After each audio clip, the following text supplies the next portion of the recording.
E, né, mais uma vez avisando, semana que vem a gente vai ter aqui um festival de teatro científico voltado para escolas de educação básica, e pela primeira vez, né, de novo avisando, nós vamos ter uma peça montada, produzida por alunos do programa de pós-graduação em farmacologia, que vem aqui para o palco e vão se misturar com os aluninhos e os professores de ciências das escolas públicas, muitas delas vindas do interior para se apresentar aqui e participar do festival. É um barato assistir essas peças, porque dá para ver o que é trabalhar em grupo, dá para ver o que é trabalhar com dificuldade, dá para ver qual é o papel que o professor realmente tem de verdade lá na ponta, de tentar juntar e motivar a meninada para se interessar pelos assuntos que eles ensinam, por se interessar o que é realmente,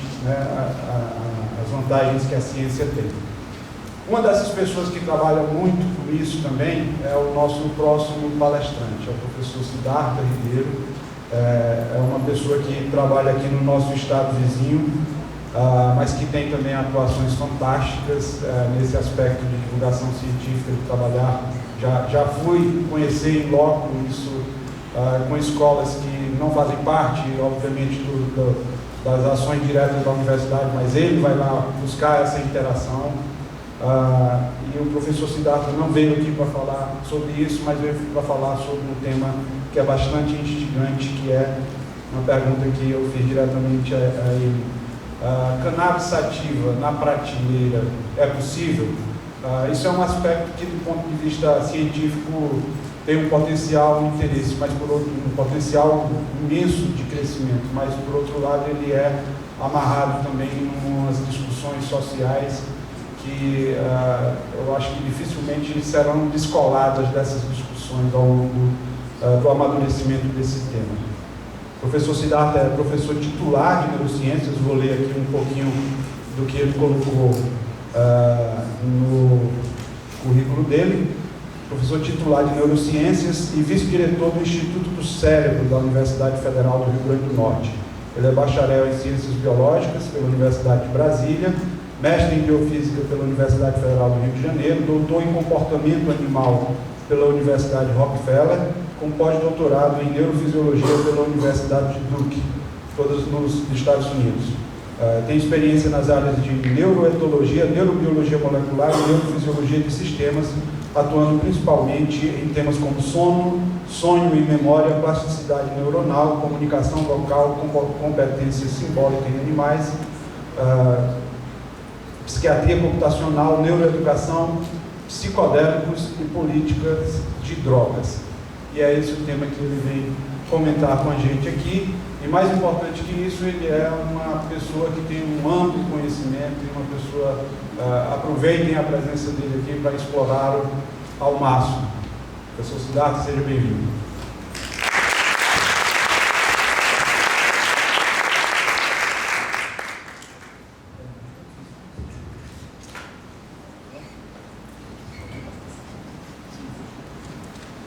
Boa tarde a todo mundo. Agradecer o convite ao professor Armênio, ao professor Pedro, obrigado ao professor Marcos também. É a primeira vez que eu estou na Seara, estou muito impressionado, muito bem impressionado. O Rio Grande do Norte precisa de uma Seara. A gente precisa também de uma FUNCAP, porque a nossa FAPER está praticamente parada. Né? E quero agradecer a presença de todos, a presença dos meus sogros que estão aqui, o Silvio e o Gessino, obrigado. E eu vim trazer, eu aceitei a provocação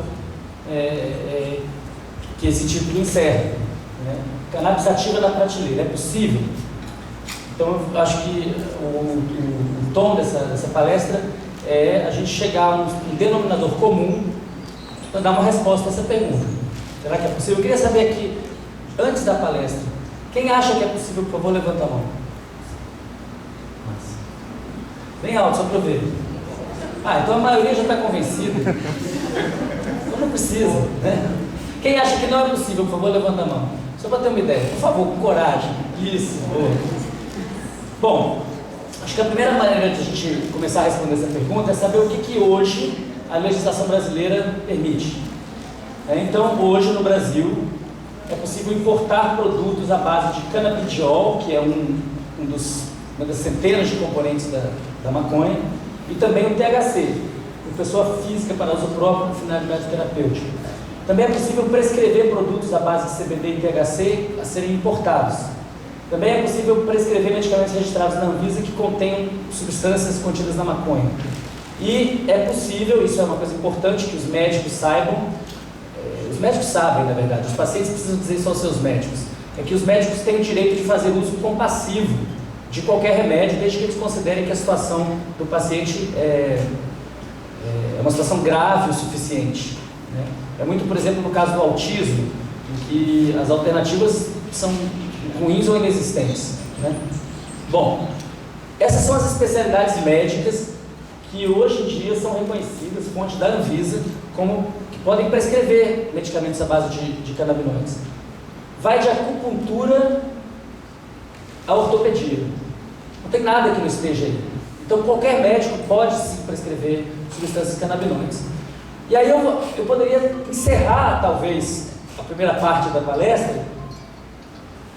Bom, antes de encerrar, lembrar que a planta é reconhecida como uma planta medicinal. A Anvisa reconhece que cannabis, em 2017, reconheceu que é uma planta medicinal, com 6 mil anos de atraso, que é uma planta que já era medicinal na China e na Índia há muito tempo atrás. Mas essa discussão sobre se isso é uma questão possível, ela está vencida. É importante a gente entender que ela está vencida. Por que ela está vencida? Porque se você for à farmácia agora e perguntar por esse remédio, tarja preta, ele está disponível. Chama-se Mevatil, entrou no mercado brasileiro esse ano, e ele é uma mistura de 27 mg por ml de THC e 25 mg por ml de CBD. Ele é uma mistura de THC e CBD. Só que ele é importado. São substâncias que são purificadas e depois são misturadas.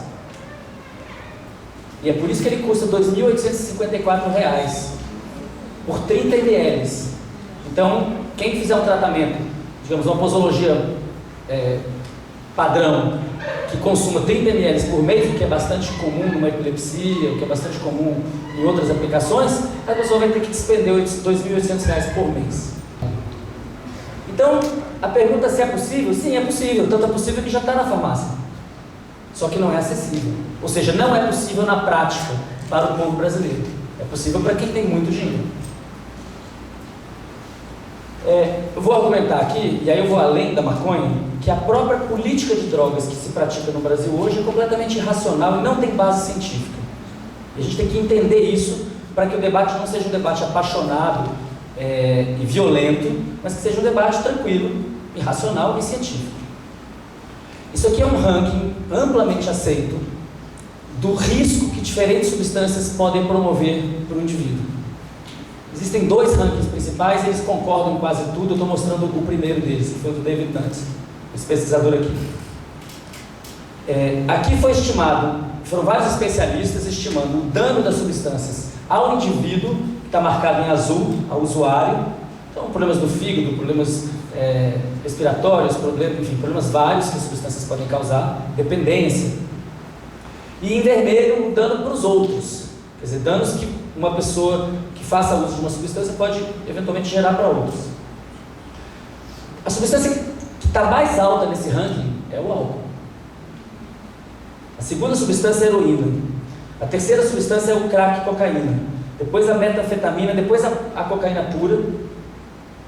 É importante a gente lembrar, né, gente? O crack é um produto da proibição das drogas. Não havia crack na época dos nossos avós. Havia cocaína que as pessoas compravam na farmácia. O Freud comprava cocaína na farmácia. E a cocaína sendo pura e sendo vendida pela Merck, as pessoas sabiam exatamente a dose.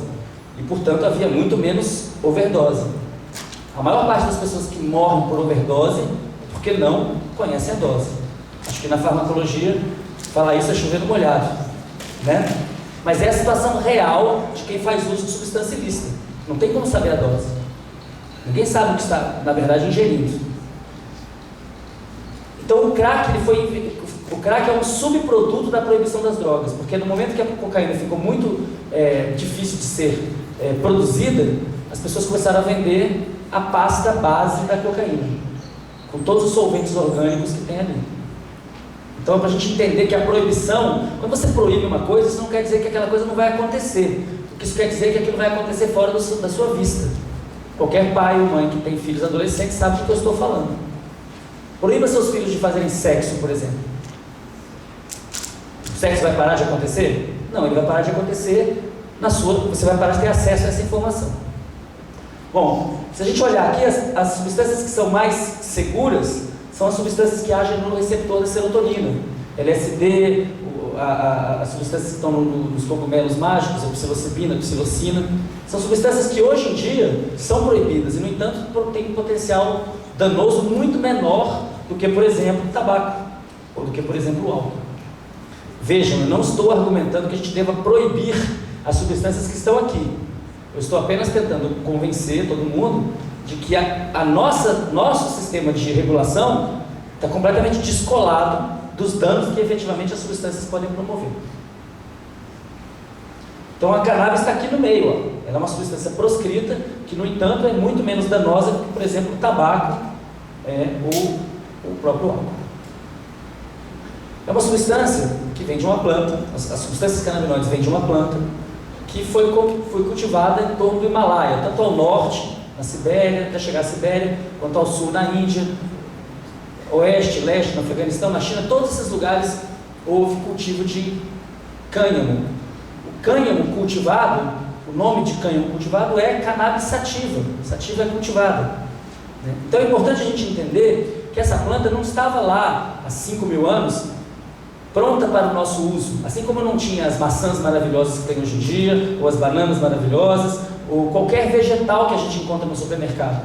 Todos esses vegetais são produtos da seleção artificial, né? A gente partiu de cultivares muito menos produtivos em termos de produção de amido, em termos de produção de nutrientes, e fomos selecionando até chegarem à sedução. Não foi diferente com a maconha. A maconha, nesse sentido, é uma construção humana. Eu gosto de falar que a maconha está para as plantas como os cachorros estão para os animais. Isso é uma invenção humana para satisfazer necessidades humanas. Nós temos um cachorro que é para guardar a sua casa, tem um cachorro que é para ir para a guerra, tem um que é para pastorear, tem um para cuidar do seu filhinho. Tem desde do monstro até o travesseiro. Tudo da mesma espécie. Como é que a gente fez isso? Selecionando muito bem quem é que cruza com quem.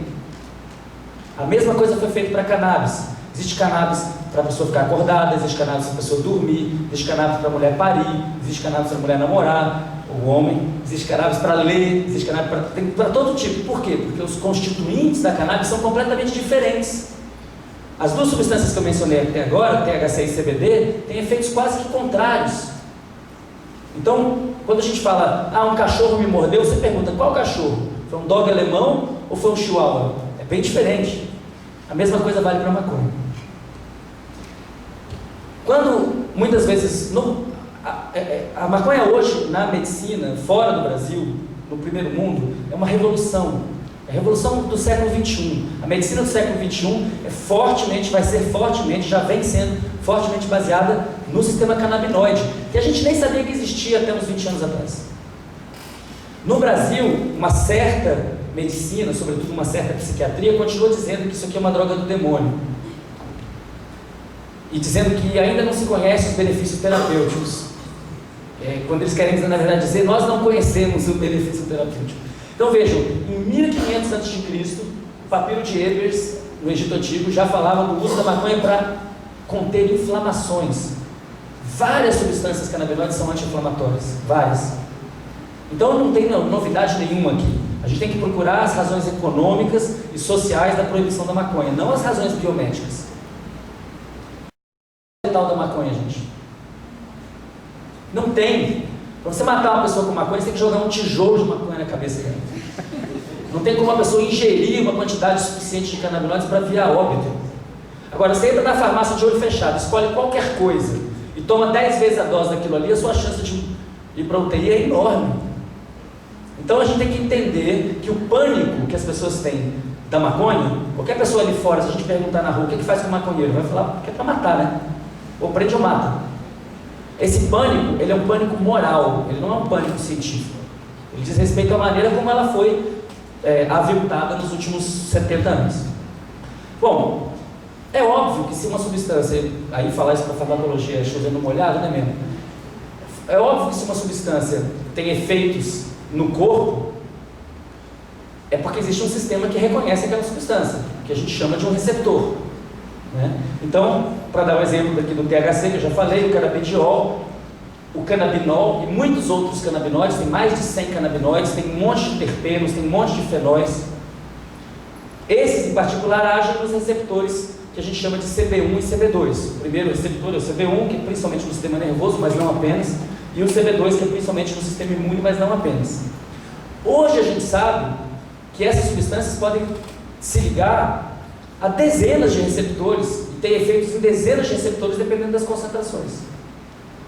Então é um sistema bastante complicado, que envolve muitas interações, inclusive entre receptores. Por exemplo, a proteína G de um receptor CB1, quer dizer, um receptor CB1 ativado pode sequestrar a proteína G de um receptor de dopamina ou de colecistoquinina.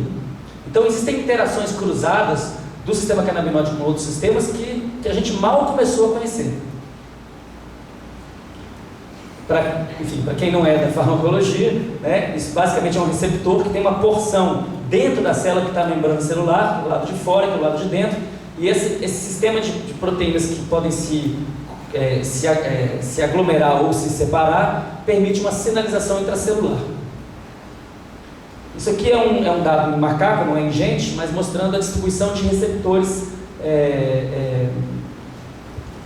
em diferentes lugares do cérebro. Por exemplo, onde é que tem receptor canabinoide no cérebro? No cérebro inteiro, tá? Não tem no bulbo, quase não tem no bulbo. Então ninguém vai parar de respirar ou o coração não vai parar de bater. Em regiões profundas não tem esses receptores, quase não tem. Agora parece que tem um pouquinho, tá? Mas são muito sensíveis, são muito seguras. Mas no córtex cerebral, no hipocampo, no cerebelo, no caudato putamen, está lotado de receptor canabinoide. Então, as substâncias que nós mesmos produzimos, que são semelhantes aos fitocannabinoides, que são semelhantes àquilo que se encontra na maconha, são chamados de endocannabinoides, canabinoides endógenos. Então, a rigor, quando a gente proíbe maconha, a gente está proibindo uma coisa que existe dentro do nosso próprio cérebro. Esse é o paradoxo. Quando a gente proíbe o consumo de um fitocannabinoide, a gente está esquecendo que nós produzimos diariamente vastas quantidades de endocannabinoides. E se não produzirmos, o que acontece? A pessoa tem depressão, a pessoa tem dificuldade de fazer as coisas mais simples da vida, como se alimentar e dormir na hora correta. E se você bloquear completamente o receptor canabinoide, um remédio que foi colocado na praça para fazer isso, para emagrecer, levava ao suicídio. Tiveram que tirar do mercado. Então é um sistema que tem que estar funcionando. Se ele não estiver funcionando, não tem libido possível, não tem ciclo sono-vigília possível, a coisa não funciona. Essa é uma pequena lista dos processos biológicos em que o sistema canabinoide está envolvido. Resposta imune, apetite, sono, ansiedade, emoção, dor, locomoção, memória. Gente, tudo. Por que tudo? Porque é um sistema que está no meio do metabolismo. Ele tem ligação com tudo. Quando o animal está com sono, tem a ver com o sistema canabinoide. Quando ele sai para comer alguma coisa, tem ligação com o sistema canabinoide. O catabolismo e o anabolismo tem ligação com o sistema canabinoide. Então é por isso que o pessoal fala assim, mas por que essa substância tem efeito em tantas doenças? Bom, porque é uma espécie de encruzilhada metabólica. A Anvisa reconhece apenas essas doenças como sendo possivelmente tratadas por canabinoides. Mas já são muitas. Autismo infantil, carcinoma, depressão, distonia, dor crônica, encefalopatia, epilepsia, esclerose, esquizofrenia, fibromialgia, paralisia cerebral, Parkinson, retardo mental e transtorno do desenvolvimento. E essa lista só cresce. Ela cresce a cada dia. Se vocês olharem no PubMed, todo dia tem artigo novo sobre canabinoides sendo publicado. Quando eu comecei o doutorado, em 95, a primeira vez que eu fui ao Congresso de Neurociências foi em 96. Então eu estava no primeiro ano do doutorado. Eu me lembro de ter 3 ou 4 pôsteres sobre canabinoides no Congresso. No ano seguinte eram 30, no ano seguinte eram 300. Hoje em dia você tem sessões inteiras. E no Brasil a gente continua tendo que escutar os médicos, alguns médicos dizerem não há evidências, não sei de nada, né? Quem já ouviu alguma coisa assim? Já ouviram?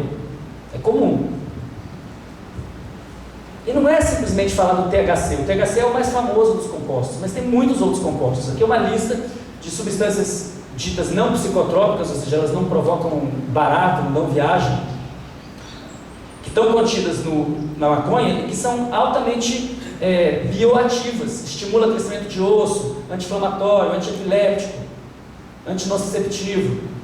Então é uma farmácia, é uma farmacopeia inteira numa planta.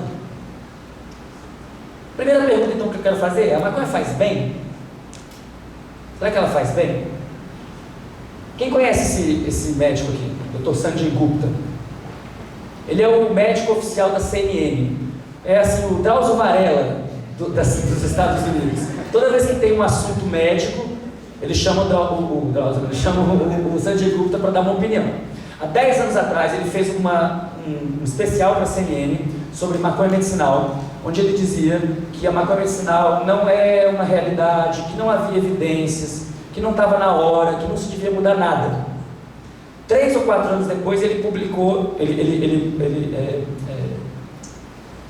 participou da criação de um segundo documentário chamado Weeds. Depois ele fez um terceiro, Weeds 2, e já fez um quarto, Weeds 3.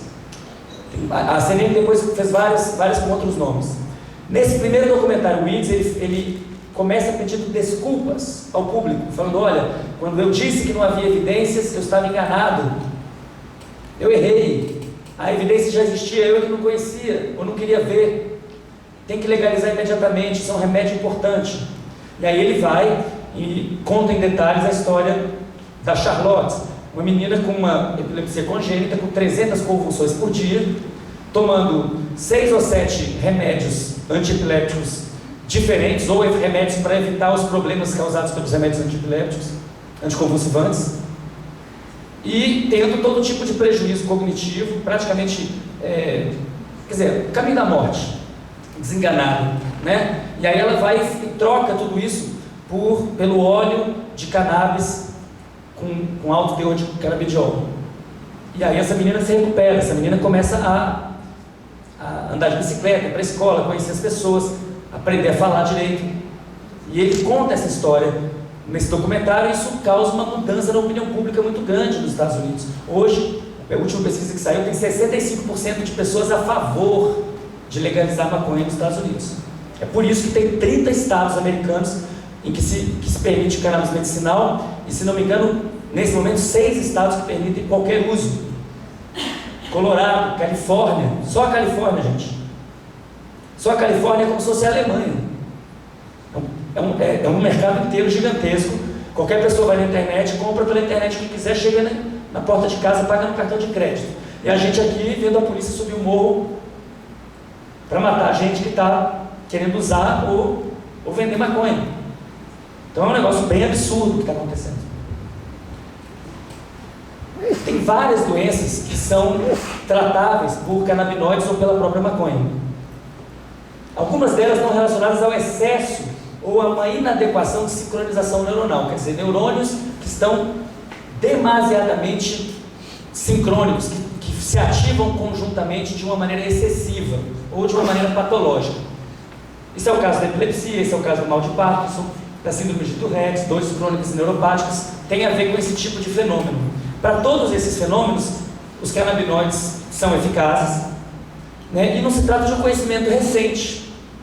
A primeira descrição científica do efeito antiepiléptico da maconha é de O'Shaughnessy, em 1843. 1843, quando o médico que vocês conhecem fala que não existe evidência, ele está ignorando quase 200 anos de evidência. Se você quiser uma coisa um pouco mais recente, pode pegar uma das melhores revistas do mundo, New England Journal of Medicine, tem um ensaio clínico controlado da síndrome de Dravet, que é uma síndrome grave que deve ser congênita, em que se demonstra que o canabidiol tem eficácia.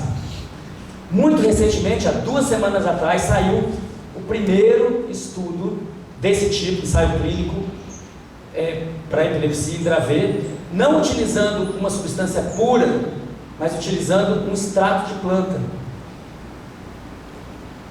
Por que isso é relevante? Porque um dos argumentos que a gente tem ouvido nos últimos 10 anos é que as substâncias puras são legal, são boas, mas que você não pode dar à planta, que a planta é do demônio, a planta é perigosa. É interessante, porque as substâncias puras são produzidas por grandes farmacêuticas a preço de ouro. A planta, qualquer pessoa planta em casa. Na cidade de Cruzeiro, no Rio Grande do Norte, a Polícia Federal uma vez foi lá para impedir os velhinhos e as velhinhas de plantar o que eles chamam de liamba, que é uma planta, que é a maconha, que era utilizada lá junto com toda a fitoterapia popular. E aí a Polícia Federal entrava na casa da senhora e falava: a senhora está plantando maconha. Que é isso, meu filho? Isso é liamba. Então, existe uma investida contra a planta que ela é feita pela polícia, mas ela é justificada pela ciência. Só que não, porque não tem de fato base científica. E esse é o primeiro estudo que mostra que sim, é possível utilizar o extrato da planta para tratar da HV. A maior parte, muitos pacientes aqui com benefícios, não todos, né? E os dias sem ter convulsão são significativamente mais numerosos do que antes do tratamento. Então, o que esse trabalho vem mostrar é que é possível, totalmente possível, como na verdade já se sabia, mas não estava publicado, utilizar o extrato da planta, que é barato, para fazer o tratamento, né? Muito do que se discute por aí é falar: você tem que saber a dose exata, senão você não pode tratar. Não é verdade, não é verdade, porque não é assim que funciona na medicina tradicional. O médico fala: toma uma dose, mas se não tiver sintoma meia, não é verdade? Ih, não está funcionando, vamos aumentar essa dose. Existe muita tentativa e erro na medicina padrão, tá? E também não é verdade que você precisa saber exatamente a dose, porque se fosse assim você não podia tomar suco de laranja, tinha que só tomar Redoxon, né? Você sabe quantos miligramas de cafeína você ingeriu hoje de manhã? Não sabe. Você tomou uma ou 2 xícaras, o que você precisou usar. E foi o argumento que eu acabei de falar. Então, né, comer vegetais é mais saudável do que ficar tomando comprimidos, a não ser que você seja acionista da Merck, da Pfizer e tenha um conflito de interesse em relação a isso. Mesmo essa questão dos compostos puros serem mais eficazes, ela já caiu na própria indústria, né? Inicialmente, quando se lançou o Sativex no Brasil, né, no exterior, que hoje aqui é o Mevatil, já era esse conflito. Por quê? Porque havia gente dizendo que você tinha que trabalhar com a substância pura. E quando vieram, quando a própria indústria colocou remédio para esclerose múltipla, falou: não, eu não tenho o mesmo efeito, não é tão bom se tiver uma substância pura, eu preciso da mistura. O THC e o CBD, eles têm efeitos que se complementam, um tampona o efeito do outro. O THC puro, ele pode ser perigoso, ele pode levar a uma psicose aguda. Então é necessário ter canabidiol. Mas o canabidiol puro não é tão terapêutico quanto a mistura com o THC em vários casos. Então a gente precisa se livrar de uma vez por todas da ideia de que existe uma planta do demônio ou um canabinoide do demônio. São todas substâncias iguais à luz da ciência, iguais nas suas diferenças. A gente tem que conhecê-las e usá-las cada caso quando for mais interessante. Isso aqui é uma lista de vários estudos com vários tipos diferentes, desde simplesmente estudos de caso até estudos realmente controlados, com grupos com placebo e tudo mais, para Parkinson. Se vocês tiverem curiosidade, vale a pena entrar na internet e procurar um vídeo de um ex-policial americano chamado Larry Smith. Larry Smith. Ele tem um parkinsonismo já avançado, com muito efeito colateral do uso da levodopa, que é um remédio que todo pessoa com Parkinson tem que usar. E isso vai causar muitas discinesias. A pessoa tem tremores terríveis. Quem sabe do que eu estou falando, levanta a mão, por favor, só para ter uma ideia. Então são sintomas muito graves, a pessoa não consegue andar, não consegue se locomover, não consegue falar. Tem um vídeo dele que é maravilhoso. Ele coloca na boca e 3 minutos depois ele está ótimo. Um extrato, uma gotinha de um extrato de planta, que custa baratíssimo se ele puder pagar, se ele puder plantar em casa. Então, vale a pena a gente perceber que existe por trás da proibição um interesse comercial. Se as pessoas puderem se tratar para Parkinson, para epilepsia e para várias outras doenças, como eu vou mostrar aqui, com a planta, cadê o dinheiro? Quem vai ganhar dinheiro com isso? Ninguém. Quer dizer, quem vende adubo. Então esse é o problema principal da maconha medicinal no mundo, é o conflito de interesses da indústria.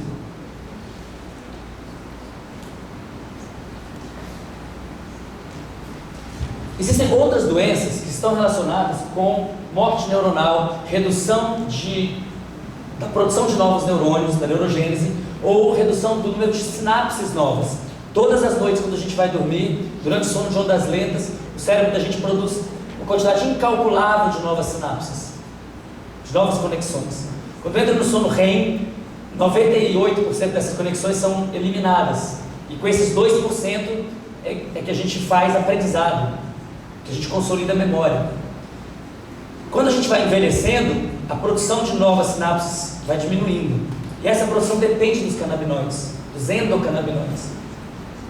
Então, quando a pessoa entra, seja num envelhecimento normal, ou seja num processo patológico como no Alzheimer, ela começa a ter a perda de sinapses, depois a perda de neurônios inteiros, e os próprios circuitos vão se perdendo.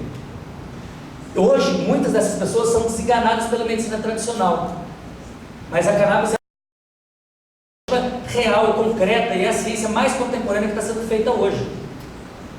Tá? Isso aqui é uma lista de diferentes estudos, tanto in vitro quanto in vivo. Daqui é o laser aqui. Isso aqui in vitro, isso aqui in vivo, esse aqui misturando o CBD com o THC para Alzheimer, tá? A gente tem lá no Rio Grande do Norte, houve já a concessão de 2 habeas corpus da Justiça Federal para que pacientes possam plantar em casa sua maconha, um para Parkinson e um para depressão. Quando eu fui chamado para encontrar os juízes e dar um depoimento nesses casos, e lá eu encontrei um promotor que fez um depoimento pessoal. Um promotor que disse para o juiz o seguinte: olha, minha mãe estava desenganada, com demência estágio 4. O médico falou: se mude para João Pessoa, porque ela só tem 6 meses de vida. Não se lembrava mais o nome de ninguém da família, não sabia onde estava, em que cidade estava, em que casa estava, só falava monossílabos. Depois que ela foi desenganada, ele resolveu tratá-la com óleo de cannabis por conta própria, promotor de justiça. 24 horas depois, ela lembrava todas as cidades entre a cidade natal dela e João Pessoa. Lembra o nome de todo mundo da família, conversa com ele por Skype, está fazendo pilates, já se passou 1 ano e meio e ela só está melhorando. Então tem um problema aqui. Se a medicina diz para a pessoa, ela está desenganada, vai morrer. E aí uma pessoa que não é médica, que é o filho dela, vai lá e trata ela sem nenhuma prescrição médica, e ela está bem melhor, temos um problema grave para resolver. Que é, na minha opinião, o conflito de interesses da medicina, que é grande. Esse artigo aqui é para derrubar, é para acabar com a discussão. Isso acabou de sair na Nature Medicine, tem menos de 1 ano. Não estamos falando, né? Não é uma revista qualquer, é a Nature Medicine.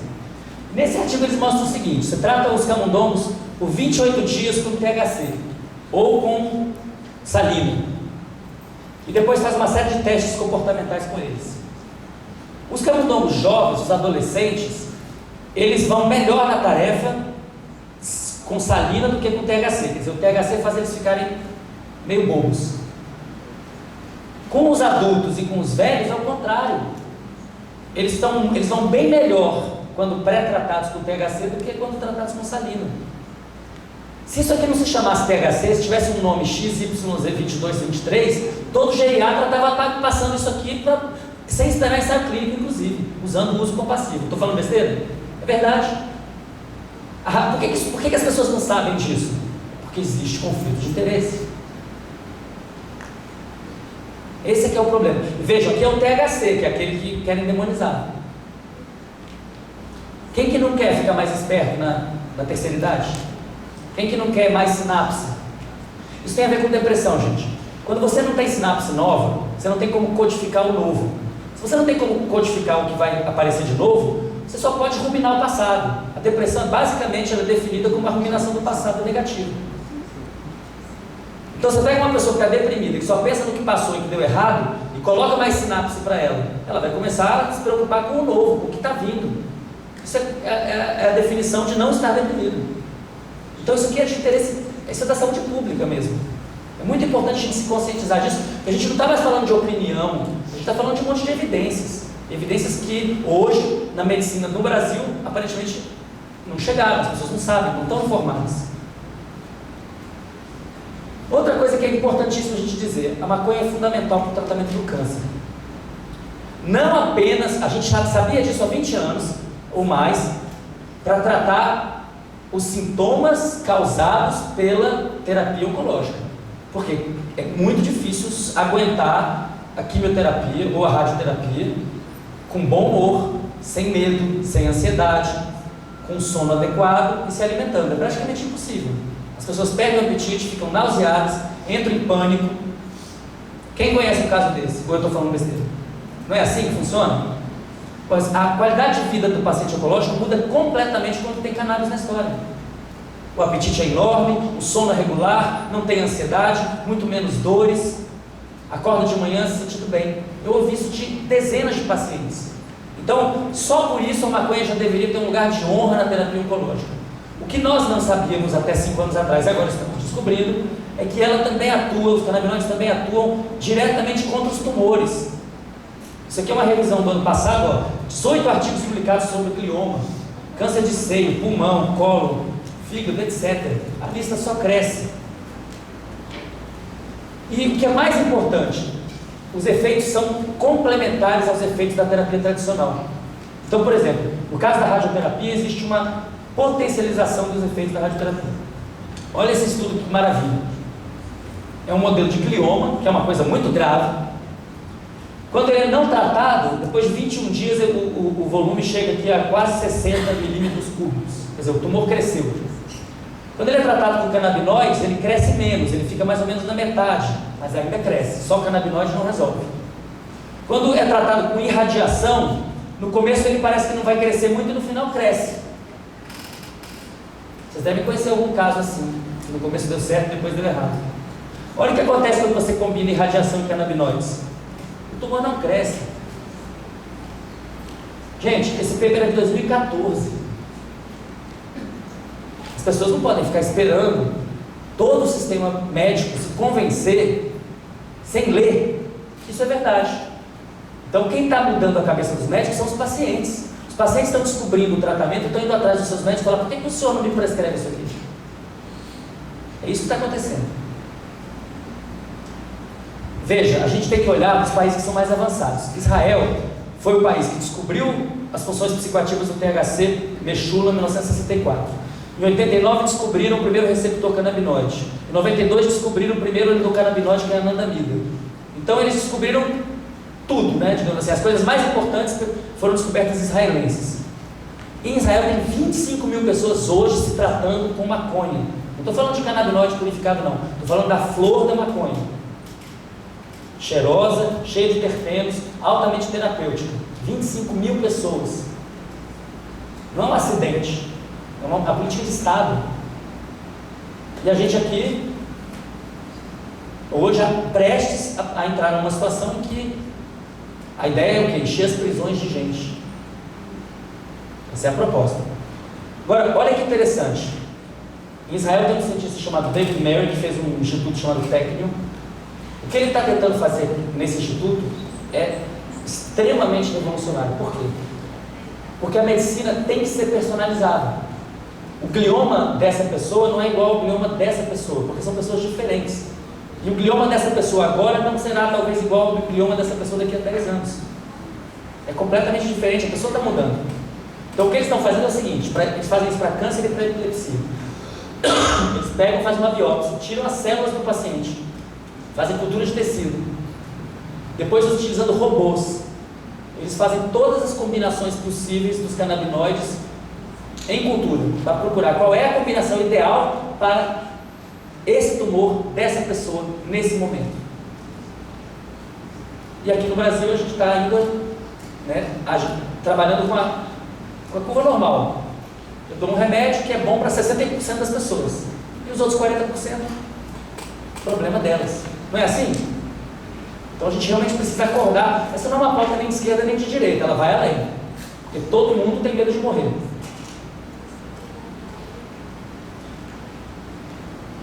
Uma outra coisa que é importante a gente dizer é que a maconha, ela não é porta de entrada para as drogas. A porta de entrada para as drogas está bem demonstrada em vários países. São as drogas lícitas, é álcool e tabaco. Essas são as portas de entrada para outras drogas. Mas a maconha pode ser uma porta de saída Isso é um artigo que foi publicado pelo professor Darty Xavier na Unifesp em 99. Ele observou 60 usuários de crack em São Paulo e anotou quem é que estava utilizando cannabis, maconha, para reduzir os sintomas ansiogênicos, né? Basicamente a paranoia, a noia que experimentam quando usam crack, que é característico de drogas dopaminérgicas. E o que ele verificou é que as pessoas que utilizaram maconha deixaram o crack. Na época o Gilberto Dimenstein na Folha publicou: descobriram a cura do crack?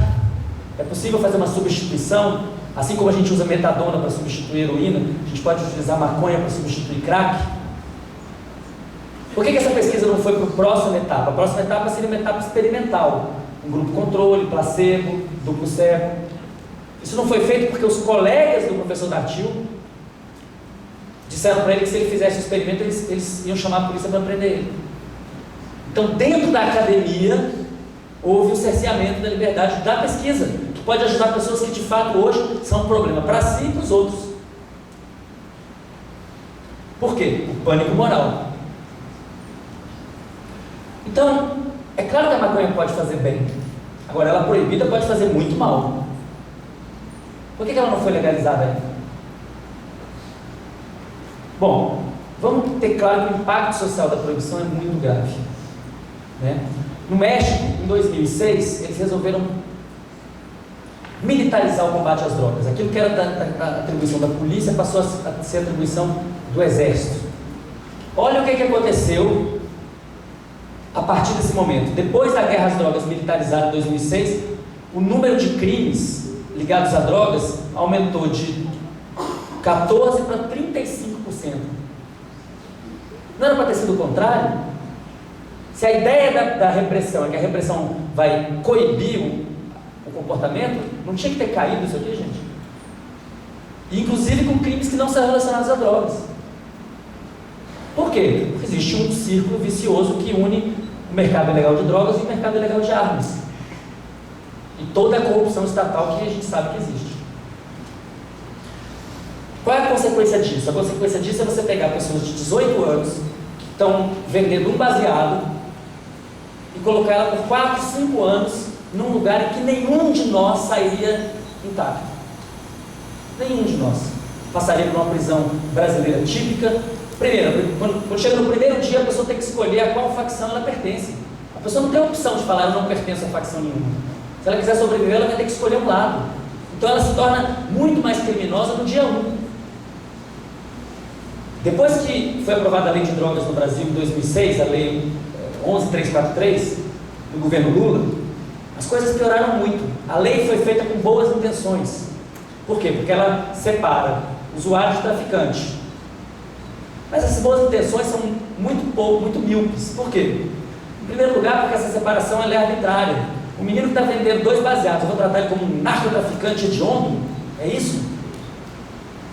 Porque vem essa coisa de estigmatizar e demonizar alguma coisa. Então, põe o estigma no traficante. E aí diz que o usuário, tudo bem, o usuário vai ser tratado como doente. Que é mentira também. A maior parte das pessoas não faz uso problemático da droga, faz uso não problemático. Só que aí vem a crueldade social. A crueldade é que o filho branco, rico da desembargadora é tratado como usuário, apesar de ter 100 quilos de droga e munição. Mas o preto, pobre, favelado é tratado como traficante, tendo um baseado no bolso. E isso não é um caso, isso é estatística. Olha o que aconteceu. Hoje o número chega a 800 e tantas mil pessoas. O Brasil é a terceira maior população carcerária do mundo. E a proposta hoje é fazer prisão privada. Imagina como, se a prisão é ruim, sendo do Estado, imagina no dia que ela for um negócio. Isso pode acontecer em breve. E é por isso que a gente tem que amadurecer essa discussão o mais rápido possível, porque todo mundo tem medo de morrer. Então a gente tem que falar da questão da maconha medicinal para as pessoas que são conservadoras. Explicar para elas que elas estão indo contra uma coisa extremamente benigna e que esse combate não vai gerar o que elas estão esperando. Se elas esperam redução de consumo, não vai acontecer. O consumo só aumentou nas últimas décadas. Se elas esperam redução de crime, não vai acontecer. Já visto o que aconteceu no México. Então, No caso da população feminina, é uma desgraça completa. 64% das mulheres encarceradas estão lá por causa de tráfico de drogas. A lei de 2006, que foi uma lei teoricamente humanista, ela causou um desastre. E ela tem que mudar. No mínimo, ela tem que dizer quais são as quantidades que definem se uma pessoa é usuário ou não. No mínimo, ela tem que dizer isso. Porque senão, os pobres estarão totalmente desprotegidos sempre. Porque o preconceito é todo contra eles. Isso não é uma exceção no plano internacional. Todos esses países já descriminalizaram o porte de drogas para uso pessoal, gente. O que a gente está esperando? Outra coisa, as taxas de uso não aumentam nem diminuem. As pessoas, se legalizar vai aumentar, vai ter muito mais maconheiro. Não é verdade. Não é porque legalizou que as pessoas vão passar a usar. Quem quer usar, já usa. É facinho. Sai daqui, dá uma volta aqui no quarteirão, tem certeza que vai encontrar. Olha o que acontece com as taxas de uso em diferentes países em função do ano em que mudou a lei. Vocês estão vendo alguma tendência de subida ou queda? Não. São outros fatores que influenciam nisso. Se a gente separar os países americanos da América entre aqueles que descriminalizam o porte de drogas para uso pessoal e que criminalizam, o número de usuários é maior dos que criminalizam. Por que será isso?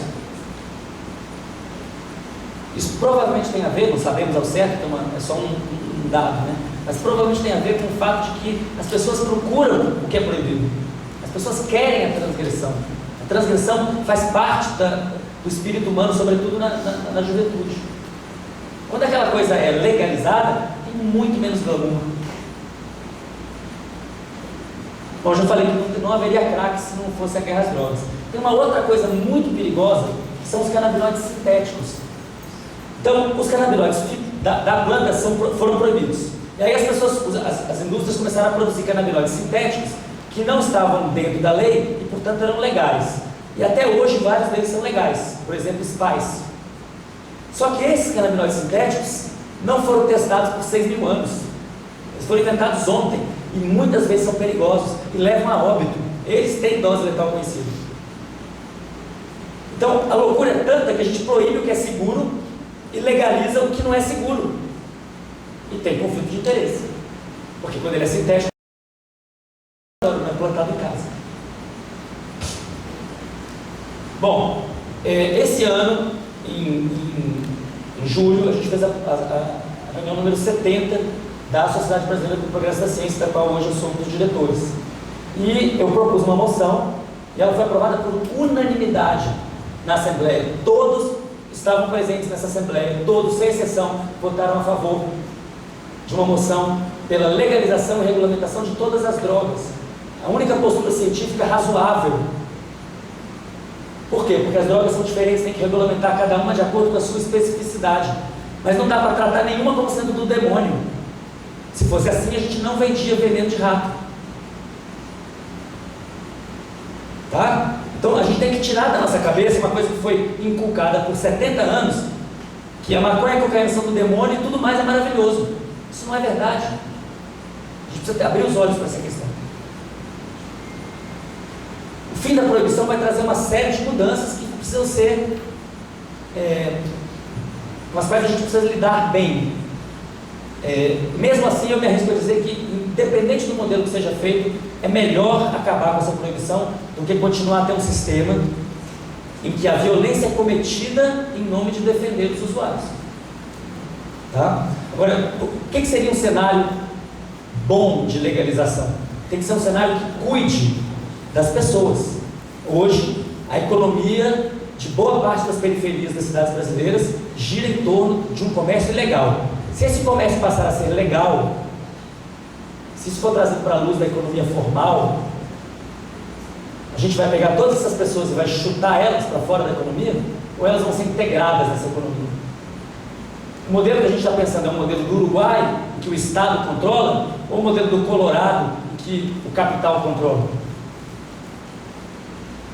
Porque se deixar acontecer sem nenhuma discussão, a maconha vai ser propriedade da Pepsi, vai ser propriedade da Ambev.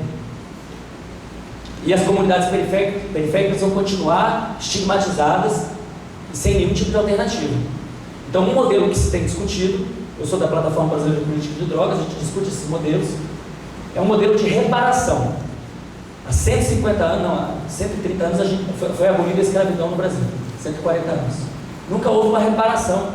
As comunidades periféricas que hoje estão envolvidas com narcotráfico são descendentes diretos dos escravos que não tiveram sua reparação em 1888. Então, uma maneira de tratar isso diferente é entender que isso é um mercado, que isso dá lucro. O Colorado está enchendo eles de dinheiro, as pessoas estão recebendo dinheiro de volta do governo por causa disso, e, portanto, isso tem que ser compartilhado.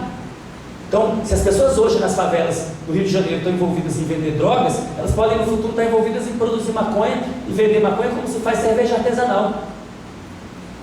Todo mundo aqui que gosta de cerveja provavelmente prefere a cerveja artesanal numa escola feita de milho. Isso é possível porque aquilo é produzido em pequenas quantidades. É exatamente o modelo de produção possível para a maconha. As lajes da favela da Maré todas de verde. Esse é um futuro possível. Agora, se for feita a legalização, der tudo para a Ambev, lá não vai mais nem ter o dinheiro que tem hoje. Imagina a guerra civil que não vai ser. Bom, se a gente vai falar em legalizar, a gente tem que falar em grupo de risco, porque senão parece que eu estou fazendo apologia às drogas. Isso é um crime. Toda substância tem grupo de risco. Também chovendo molhado para farmacologia. Toda substância tem grupo de risco. Não é o fato de uma substância ter grupo de risco que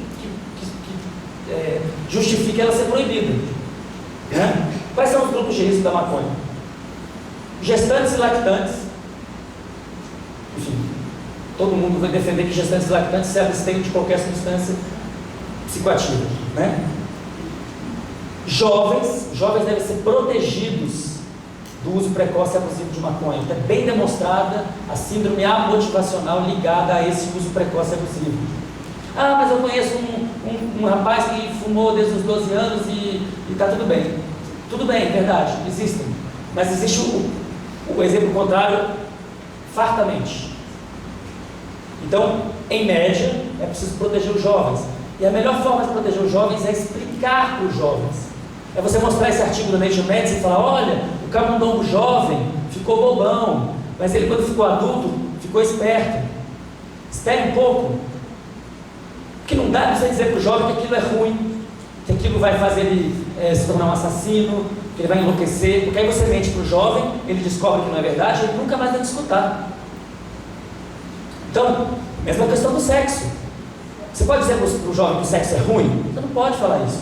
Você tem que dizer: olha, o sexo é bom, mas não agora, espere um pouco, escolha com quem, escolha onde. Então você tenta reduzir os danos para favorecer que seja bom e para diminuir a chance de que seja ruim. Agora, dizer para a pessoa: se abstenha completamente, isso é péssimo, ela vai descobrir que não é péssimo e aí ela vai parar de conversar com os pais ou com os professores ou quem seja que está servindo de mentor. Então, os jovens têm que ser protegidos, sim. Meus filhos, quando me perguntarem quando é que eles podem fumar maconha, eu vou falar depois dos 25, depois que vocês tiverem mielinizado bem o pré-frontal. Mas provavelmente eles vão ter acesso desde os 15. Se eles vão usar ou não vai depender da educação que receberam e da confiança que tem nos pais. E nesse sentido, a gente só pode trabalhar com a verdade, não pode mistificar nada. Psicose, eu coloquei aqui uma interrogação, e depressão também. Por quê? Em doses muito altas, a maconha pode levar a síndrome motivacional que cursa com depressão. Mas em doses mais normais, baixas, a maconha tem efeitos antidepressivos. Tem vários estudos mostrando isso. Então depende da dose. Já dizia Paracelso, né? A diferença entre veneno e remédio é a dose. E no caso da psicose, a interrogação ela é ainda maior. Por quê? Porque depende do tipo da maconha. Cannabis pode causar esquizofrenia? Isso foi uma peça de resistência da psiquiatria brasileira nos últimos 30 anos. Não pode legalizar porque vai ser uma epidemia de esquizofrenia. Eu já vi isso na Veja. Eu já vi um grande psiquiatra da USP dizer que se tivesse que proibir uma única droga seria a maconha. Falou isso na Veja. Imagina, proibir uma única droga é a maconha. Isso aqui é preconceito ideológico, né? Mas será que tem fundo de verdade? Uma pessoa que não tem nenhum antecedente de psicose na família, ela pode se tornar esquizofrênica por causa da maconha? Bom, vários estudos sugerem que não. Esse estudo aqui é um estudo em que se estudaram pessoas da mesma família, que tinham ou não tinham quadro esquizofrênico e chegaram à conclusão de que não havia uma causalidade. Tá? Os estudos epidemiológicos vão na mesma direção. Por quê? Porque o consumo de maconha aumentou muito nos últimos 30 anos no mundo inteiro. Mas a porcentagem de pessoas com esquizofrenia continua sendo 1%, mais ou meio por cento. Então a epidemiologia já dizia que não era por aí. Mesmo assim, eu já ouvi esse argumento N vezes. Tá?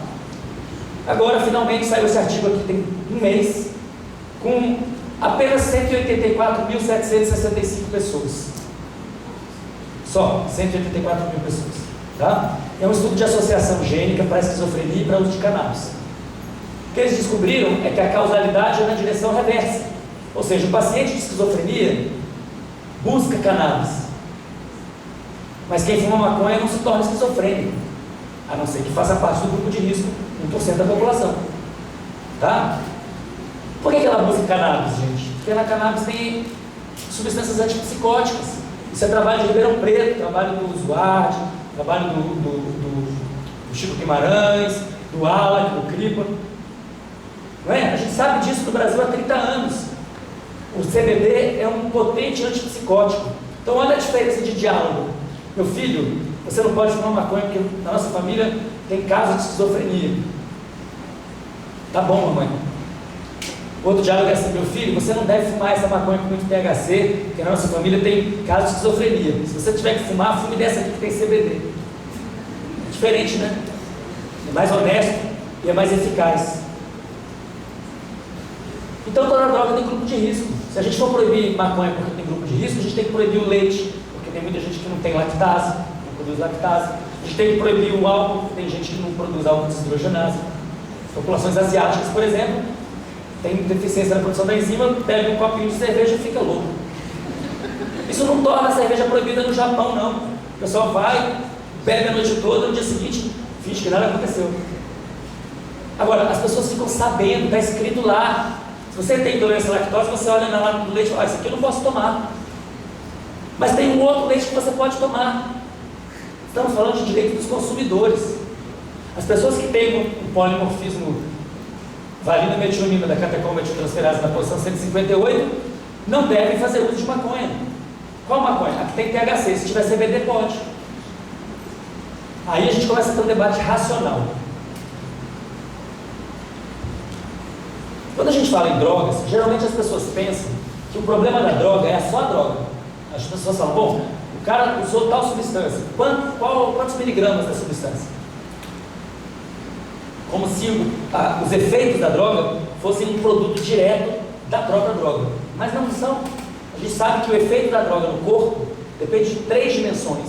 Depende da própria droga, depende do corpo que recebe a droga e depende do contexto social. Em inglês, eles chamam isso dos 3 S's: Substance, Set and Setting. A substância, o corpo e o contexto social. Tá? A proibição das drogas, ela compromete os 3 eixos do uso da substância. Por quê? Porque quando a droga é proibida e eu compro ela do traficante, eu não sei a dose, eu não sei se está contaminada, eu não sei se está degradada, eu não sei nada.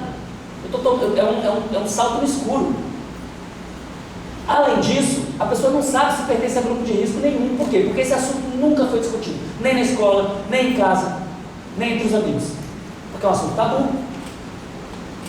A gente só conseguiu avançar contra as doenças sexualmente transmissíveis no Brasil quando começou a falar claramente sobre sexo, preservativo.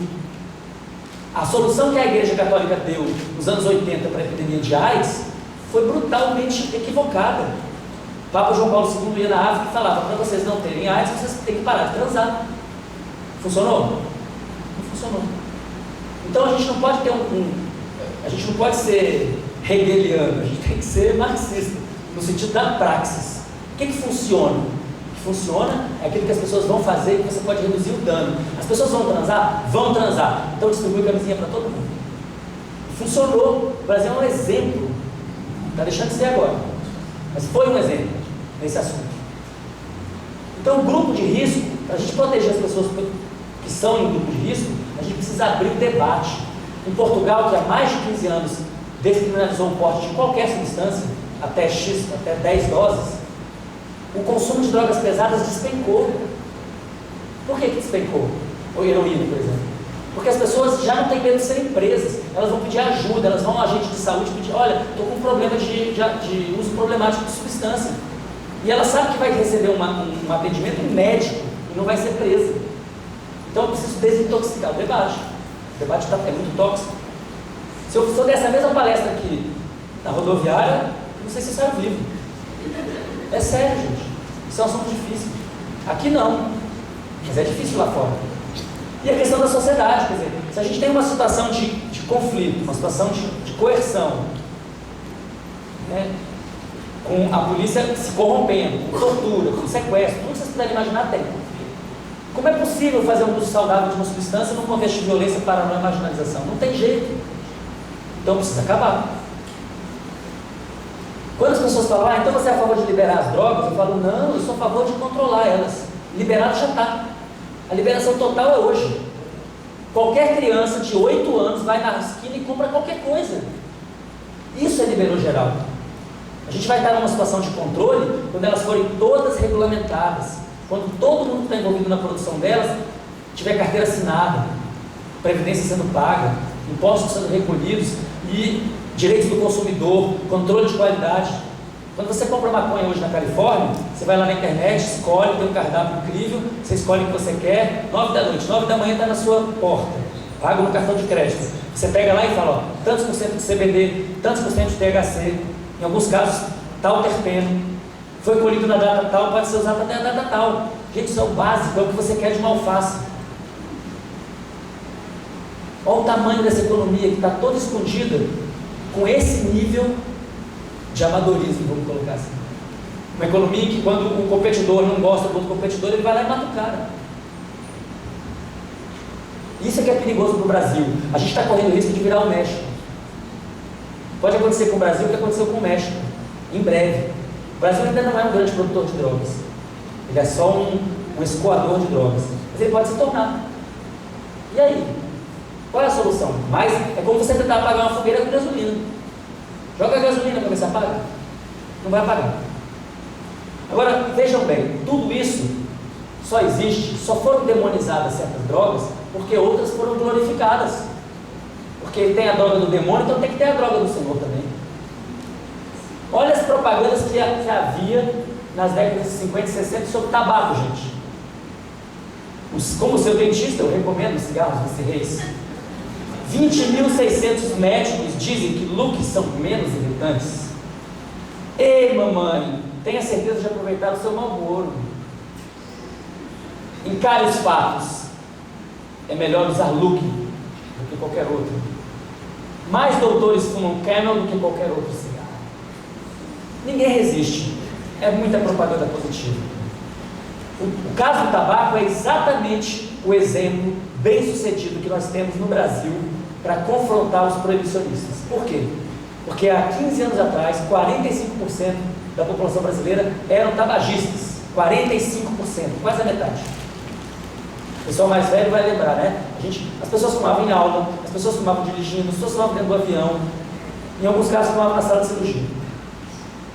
Mesmo, porque o cigarro é considerado assim uma não coisa. Não fazia parte. A aula era super comum, né? No avião, imagina a gente fumar no avião. Aí tinha uma área reservada, olha que legal. O pessoal ia lá no cantinho, fumava um cigarro lá no cantinho. Aí fazia uma exaustão mais ou menos e o resto ficava queixando de tabaco. Então a propaganda é muito eficaz, as pessoas fazem aquilo que vem na televisão e no WhatsApp, não fazem? Elas fazem. O que foi que deu certo no Brasil? Foi proibir o tabaco? Porque hoje o número de consumidores é de 15%. Então saiu de 45% para 15%. Um terço. Como? Ninguém foi proibido de fumar tabaco. A única coisa que foi feita foi proibir a propaganda positiva, criar a propaganda negativa e cercear o local de uso para não incomodar os outros. Só isso. E foi altamente eficaz.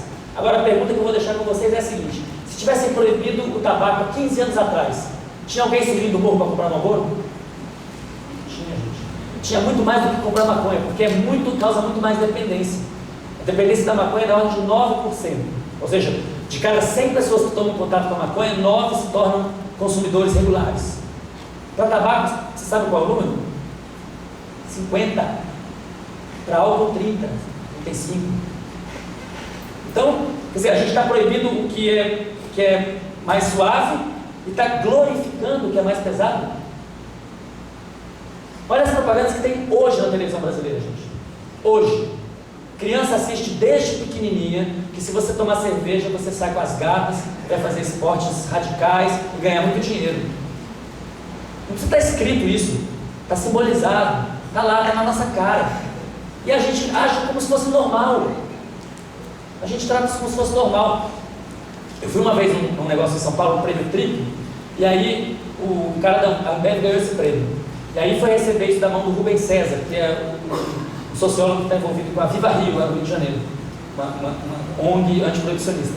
E aí ele tinha um troféu, aí o cara chegou todo engravatado, ele pegou o troféu, ofereceu, ele segurou o troféu e falou: é muito bom eu estar aqui com você, porque eu trabalho há muitos anos com a questão da violência no Rio de Janeiro, e afinal de contas você é do ramo das drogas.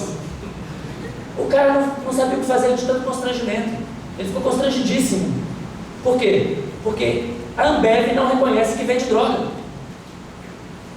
Qual o problema? Vamos admitir, é uma droga, tudo que tem na farmácia é droga. É a drogaria. Mas não, a gente trata. A coisa é tão maluca que a gente fala álcool e outras drogas. Quando o álcool, naquele ranking, é a mais perigosa. E, novamente, eu não estou demonizando o álcool, eu adoro o álcool. Não estou demonizando. Mas trata-se de moderar as coisas e dar mais isonomia para as coisas. Esse ano, o governo Temer resolveu engavetar uma pesquisa da Fiocruz que custou 7 milhões de reais. Foram entrevistadas 17 mil pessoas em todo o Brasil para saber quais são os padrões de consumo de drogas no Brasil. E essa pesquisa está engavetada. A SBPC já solicitou, usando a lei de acesso à informação, e foi recusada. A gente está agora recorrendo. Por que essa pesquisa não pode sair, gente? Você sabe por quê? É porque essa pesquisa não confirma o que tem sido dito na televisão, que é a epidemia no Brasil é a epidemia de crack. Não é. Sabe de que é? De álcool. Claro, é aquilo que o Romário está bebendo, é aquilo que o Ronaldo Fenômeno está bebendo. Tem crack? Tem crack. É problemático? É problemático. Mas não justifica o discurso proibicionista que elege deputados, senadores, enfim, você sabe do que eu estou falando. Então, como eu falei, a SBPC resolveu tomar uma posição sobre isso, finalmente. Agora o nosso órgão científico mais amplo, né? Existe a Academia Brasileira de Ciências, mas é mais elitista, mas a SBPC, que é uma coisa mais ampla, tomou uma posição unânime. Tem que acabar. E a gente precisa de discussão científica sobre, vamos superar essa etapa, vamos legalizar tudo e vamos passar para uma discussão mais profunda sobre como regulamentar cada substância. O que é necessário fazer para um, o que é necessário fazer para outro. Não preciso dizer que isso é uma pauta pluripartidária, ela percorre da esquerda à direita. Léo Valessa é um cara de direita, Chomsky é um cara de esquerda, Fernando Henrique é o quê, gente? Centro-direita? Agora, olha que interessante, essa lista tem vários ex-presidentes. Por que não tem presidentes? O único presidente que fez isso durante o próprio governo foi o Mujica, que é claramente um ponto fora da curva. Porque é muito difícil ir contra esses conflitos de interesse quando você está no poder. Porque são esses conflitos de interesse que também te elegem, que fazem o caixa 2 dos partidos. Então, quando o cara sai do poder, ele fala: agora eu posso dizer, o Fox fez isso no México, o Gaviria fez isso na Colômbia. Olha, essa guerra às drogas vai acabar com o nosso país. Só que aí ele já é um ex-presidente, não é mais um presidente. Vocês veem que o caso não é de simplesmente esquerda-direita. A Economist, que é uma revista liberal, super de direita, no sentido mais clássico da palavra, vem preconizando a legalização das drogas há muito tempo. Por quê? São capitalistas, eles querem esse mercado. Eles querem esse mercado que hoje pertence a pessoas que a gente não conhece direito, mas que a gente deve conhecer da televisão. Eles querem esse mercado na Bolsa de Valores. Foi o que o Canadá acabou de fazer. O Canadá acabou de legalizar a maconha e está rachando de ganhar dinheiro com a maconha já, porque as maiores multinacionais de cannabis do mundo são canadenses. Canopy, por exemplo. Bilhões de dólares.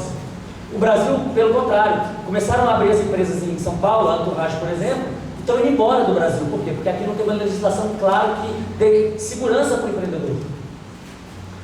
Eu tenho feito essa discussão com muitos públicos diferentes e as pessoas mais de esquerda falam: a gente tem que ser contra qualquer legalização que não seja uma legalização nacional popular. Qual é o meu argumento em diálogo com essa posição?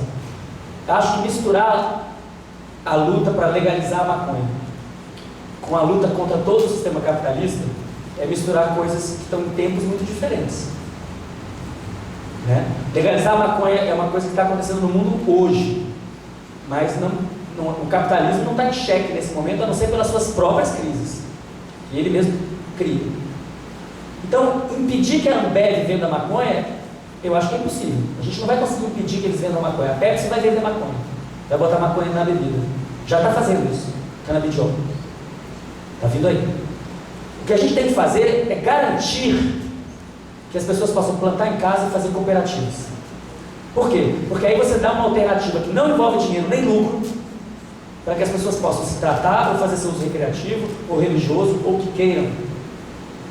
E quem quiser comprar cerveja de milho da escola, compra. Quem quiser comprar da Ambev, que compra. Agora, a gente tem a presunção de que a gente vai fazer todo mundo fazer autocultivo e que a Ambev não vai participar do mercado, isso não vai ser legalizado nunca. O perigo é o contrário, o perigo é eles fazer essa legalização para as empresas e deixarem o povo sem poder plantar. Então a pessoa vai ficar escrava de comprar na empresa. E é isso que tem que ser combatido, e eu acho que é possível combater nesses termos. Se a gente entender que não vai ser possível segurar o mercado. O mercado vem aí, é um mercado da China, gente. A maconha compete com vantagens, com álcool, com tabaco, com Rivotril, com Prozac. A lista vai crescendo. Por quê? Porque tem plantas diferentes. Essa variedade é boa para uma coisa, essa variedade é boa para outra coisa. E é por isso que existe um pânico na indústria da planta ser legalizada, porque eles vão perder o controle disso. Então a disputa que existe hoje, na minha opinião, é a disputa para que as pessoas possam plantar em casa. Se elas puderem plantar em casa, elas vão ter a chance de sair das relações venais que envolvem a planta. Se elas vão querer, é outra história. Plantar dá trabalho. Se elas quiserem comprar, vão comprar. Mas se elas puderem plantar, pelo menos existe uma porta, digamos assim, contra-hegemônica, anti-hegemônica. Quais são as diretrizes para regulamentar as drogas? Gente, não é nada muito complicado, é aquilo que a gente já sabe. É você ter uma bula básica, como é que usa, quais são as doses dos constituintes, qual é o prazo de validade, qual é o grau de pureza, tem contaminantes, quais são os grupos de risco. Se quando a pessoa comprasse maconha ou cocaína ou álcool e tivesse toda essa informação, o abuso seria bem menor. É só isso que a gente precisa, racionalidade. Então o que a gente tem defendido é a ideia de que hoje algumas drogas estão aqui, na promoção comercial, mercados legais não regulados. Pode vender à vontade, pode fazer propaganda, contrato Neymar. Isso é o que a gente tem para o álcool, por exemplo, para o tabaco. O tabaco melhorou. Do outro lado, a gente tem as drogas ultra proibidas, não pode de jeito nenhum. Se falar nela já é crime. Não é assim a lei? Apologia a drogas é isso. Se você falar já é crime. O que a gente tem que fazer? Caminho do meio. Caminho do meio. Aquilo que é glorificado tem que ser trazido aqui para o centro. Regulação legal estrita. Propaganda na televisão. Não. Não tem que ter propaganda na televisão de droga nenhuma, gente. Nenhuma. Nem de tabaco, nem de Neosaldina. Nada. Quem precisa de droga vai lá e encontra a droga que precisa. Não precisa dar propaganda. Propaganda é problema. Por quê? Porque é uma espécie de... é um tiro de 12. Pega em todo mundo. Pega em quem você não queria que pegasse. Pega na criancinha. Tem que trazer essas substâncias para o centro. Não tem que ter uma coisa isonômica. A gente tem que ser capaz de explicar por que essa substância é mais controlada do que essa. Tem que ter base na ciência. Vou dar um exemplo para vocês. O álcool está associado a acidentes de trânsito. Quanto mais a pessoa bebe, maior a chance de bater o carro. É uma estatística enorme no mundo inteiro, está bem comprovado, tanto é que existem leis para não permitir que se dirija e beba. Tá? Quando começaram a estudar as propriedades psicofísicas da maconha nos anos 70, 60, 70, verificaram que a maconha causa um aumento do tempo de reação. Então, o tempo que a pessoa demora para apertar o freio, por exemplo, no carro, é maior quando ela ingeriu maconha do que quando não ingeriu. Aí a pessoa fala, então, maravilha, é só a gente olhar as estatísticas de acidentes de carro e a gente vai encontrar que, assim como no caso do álcool, quem fumou maconha bateu mais no carro. Só que não. Encontraram que não tem nada significativo. Se qualquer coisa, quem fumou maconha bate menos no carro. Mas não é significativo, é só uma tendência. Acharam aquilo muito estranho e foram fazer mais estudos, usando simuladores de direção. E o que eles verificaram é que as pessoas batiam menos o carro, porque embora estivessem com o tempo de reação comprometido, elas estavam muito menos agressivas, com muito menos ansiedade, dirigindo defensivamente em baixa velocidade. Então havia uma sobrecompensação. A pessoa baixava a velocidade tanto que compensava o tempo de reação. Tanto que na estatística não aparece. Ah, então legal, então fumar e dirigir não tem problema. Mas e as interações? Aí o cara vai na festa, está acostumado a tomar 3 cervejas e dirigir sem problemas. Toma 3 cervejas, aí fuma um baseado. E ele acha que está igual a ter tomado só 3 cervejas. Só que aí tem a interação farmacológica. O cara está com o tempo de reação alterado pela maconha, o tempo de reação alterado pelo álcool e a agressividade e impulsividade. Bate mais o carro, bem mais do que se tivesse só bebido. Então, bebeu e fumou, não pode dirigir. Pega o Uber. Agora, como é que a gente vai proteger os jovens se a gente não falar disso com clareza? Porque se você falar, ó, meu filho, vai para a festa e não bebe nada, não vai acontecer, né? Bom, gente, acho que tem mais uns slides aqui, mas só se vocês fizerem perguntas. É isso.